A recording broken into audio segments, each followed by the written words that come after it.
Hello, English 201H. You're doing great. This is just a quick check-in. And I wanted to say, as we move into poetry, as you're reading the Jake Skeets book, as we're starting with the Penguin Book of the Sonnet, it is entirely normal if you do not understand the poem the first time. Because poets are so focused on the texture of the language, they're so focused on how things sound, that it gets foregrounded when you're reading. And so we usually treat language as just kind of a way to get information across or a way to receive information. I need to know where is the train station. I need to know how much this water bottle costs. I need to know if you're helping someone else or if you can help me replace my iPhone.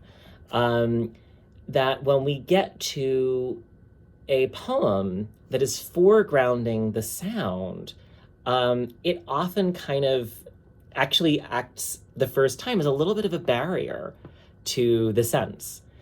And that is normal. And a lot of people, when they're reading poems, feel a little left out because they don't sort of get it the first time. And it's not that they didn't get it the first time, it's that when it was washing over them, they didn't realize that they had to kind of go back in. They had to let it keep washing over them until it sort of resolved into something. And this is really what Langenbach is talking about with this idea of the medium of the English language, that language is being made material, that it's something that's being worked. I was going to give you a quick example from one of my favorite poems, Lullaby by W.H. Auden, which goes, the first two lines are, lay your sleeping head, my love, human on my faithless arm, right? Lay your sleeping head, my love, human on my faithless arm, right? You can hear how the rhythms are so powerful, right? Are really kind of like taking command. Lay your sleeping head, my love, human on my faithless arm.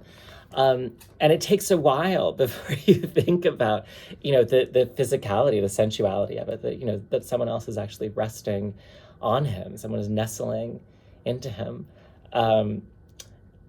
So as you read the Skeets and as you read the sonnets, don't stress if it doesn't make sense the first time. That's totally normal.